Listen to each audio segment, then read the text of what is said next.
Anyone seeing this may think it was a rally or a mass demonstration of some political party or social organization. Yet it was a funeral for one of the greatest anarchists of all time, Peter Kropotkin. Peter Kropotkin, born in Moscow on December 9, 1842. He was born Prince Kropotkin, to the second highest level of Russian aristocracy. His family belonged to the Rurik dynasty. Kropotkin was duty-bound to join the army, and did so to his own displeasure. He even became a page for Tsar Alexander II. Kropotkin decided to accept a posting in Siberia in 1864, knowing that there was little to nothing military to do in Siberia. He figured he would be put on one of the various geographical expeditions that were busily mapping the region and studying the natural flora and fauna. Kropotkin joined the Russian Geographical Society, where he would make great contributions to the geographical understanding of Central Asia and Eastern Russia. While studying in the Amur region, Kropotkin would become outraged with the treatment of workers in the Lena gold mines. This is where Kropotkin decided to devote most of his time to revolutionary politics. Kropotkin then joined a revolutionary organization known as the Circle of Tchaikovsky. They were most notably known for their socialist leanings and sought to spread socialism and revolutionary propaganda through pamphlets. Kropotkin remained a member of the Russian Geographical Society in order to hide his socialist and subversive activities. In 1874, Kropotkin was arrested and put in prison for the first time. A few years later, he would escape and flee to Switzerland and join the Jura Federation. Eventually, Kropotkin would face persecution in Switzerland, as European governments sought to clamp down on socialistic activities. Kropotkin would have to flee, first to France, and then eventually to Britain. Kropotkin would find Britain a lot more accommodating than his first visit. With the growth of new organizations seeking to spread socialism to the masses, he was finally able to stop running from persecution and start to formulate some of his grander ideas, which would then come forth in his great works, Mutual Aid and Conquest of Bread. In 1917, the February Revolution would allow Peter Kropotkin to finally return to a Russia he had not seen for over 30 years. He was increasingly excited with this revolution, and was finally dream come to fruition.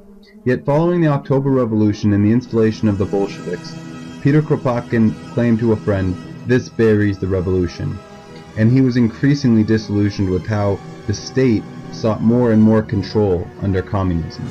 Kropotkin would state that the Bolsheviks showed exactly how the revolution was not to be made, and that was by authoritarian rather than libertarian principles. Kropotkin would retire to a small cabin in Dimitrov, where, under the dim glow of candlelight, Kropotkin would write on his final book of ethics, which he would die halfway through, in February of 1921.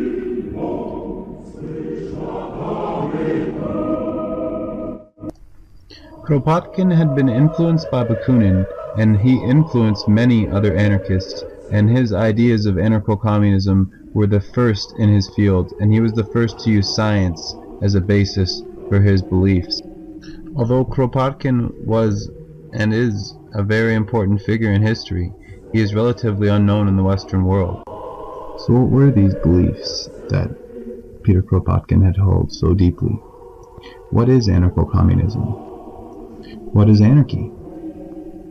Many people in the Western world believe that anarchy is associated with chaos, and that chaos is what happens when there is rebellion and rioting in the streets.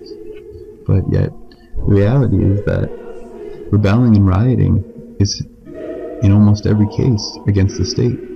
I guess the exact thing that anarchy is proposing to be without. So what really is anarchy? And what is anarcho-communism? Inferior. Well, I am king. Oh, king, eh? Very nice. And how do you get that, eh? By exploiting the workers. By hanging on to outdated imperialist dogma. You're king. I didn't know we had a king. I thought we were an autonomous collective. You're fooling yourself. We're living in a dictatorship. There. Then who is your lord? We don't have a lord. What? I told you. We're an anarcho-syndicalist commune. We take it in turns to act as a sort of executive officer for the week. Yes. But all the decisions of that officer have to be ratified at a special bi-weekly meeting. Yes, In reality, anarcho-communism would look a lot more like this: a society of mutual aid and collective organization. You see, Kroptkin did not discover his theories through politics or through the study of war, or military, or violence. He came to his ideas through the study of nature, through the study of science, and primarily through the study of animals, which is very similar to Charles Darwin in his views and his ideas of evolution, which is actually what Kropotkin would later challenge in his evolutionary ideas of mutual aid. As Kropotkin's evolutionary theories were more about evolution and science than they were about politics, but political ideology was actually built from these natural ideas, as capitalism is actually built from the ideas of Charles Darwin and the ideas of survival of the fittest and social Darwinism, and the ideas of cooperation instead of competition as the main factor in the evolutionary process. The political spectrum today presents the left as being communist and the right as being fascist, as both are actually the same thing.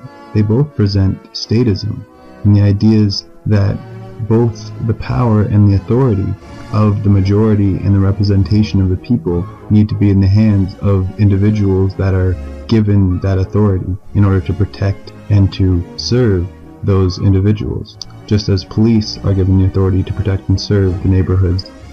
Thus, the political spectrum in reality is to the far left anarchy and to the far right statism.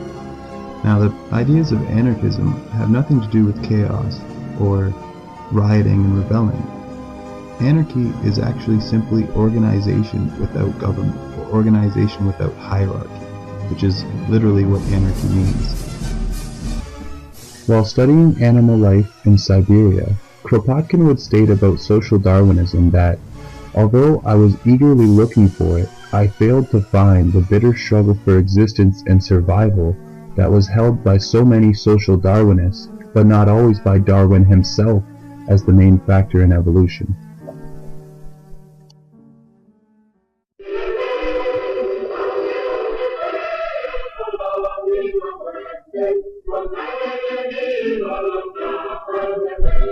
In Spain, during the Civil War of 1936, 3 million peasants and workers rallied under the banners of the anarchist organizations, the CNT and the FI, to fight the fascist uprising in Barcelona. Spanish anarchists organized a whole system of production and distribution, substituting barter for money and shop committees instead of bosses or central committees. Anarchist militias went to fight at the front, the soldiers free to come and go as they pleased. Collectives established libraries, free schools, and cultural centers, often in former churches or villas of the wealthy.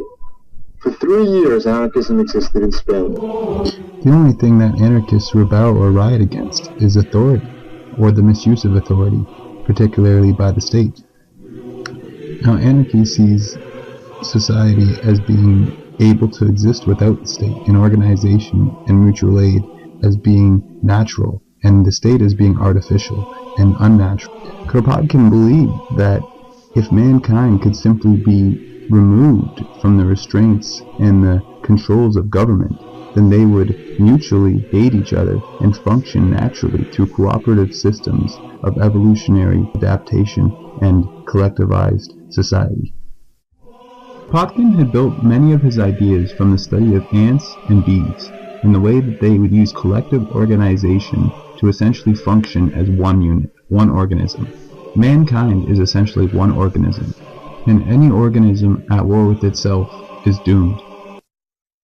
The ants and termites have renounced the Hobbesian war, and they are better for it.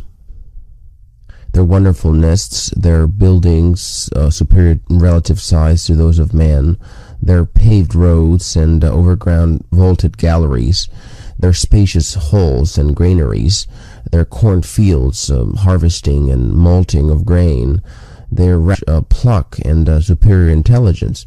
All these are the natural outcome of the mutual aid which they practice at every stage. Ant is the fact and the obligation for every ant of sharing its food, already swallowed and partly digested, with every member of the community which may apply for it.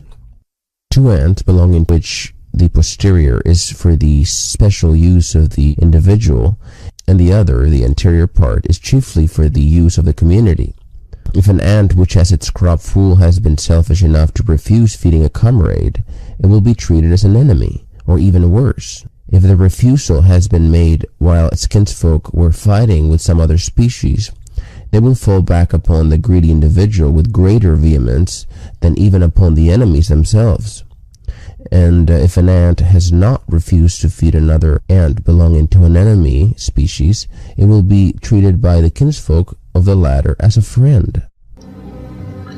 Kropotkin wrote the description of anarchism, Encyclopedia Britannica, 11th edition. Anarchism is the name given to a principle or theory of life and conduct under which society is conceived without government. Harmony in such a society being obtained not by permission or submission to law or by obedience to any authority, but by free agreements concluded between the various groups, territorial and professional, freely constituted for the sake of production and consumption, as also for the satisfaction of the infinite variety of needs and aspirations of a civilized being.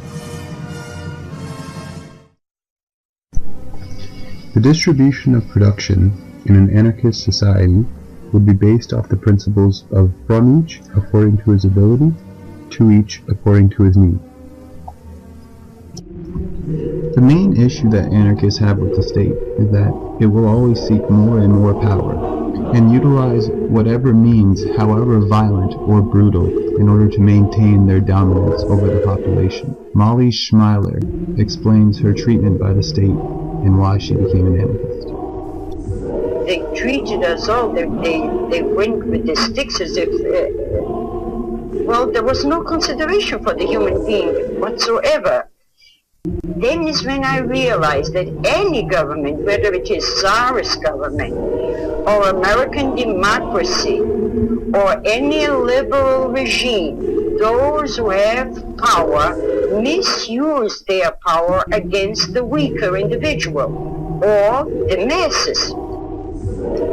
In today's society, as states become more and more powerful and centralization of government becomes more and more complete, we find more and more people protesting, from the abuse of economic institutions to police and military institutions.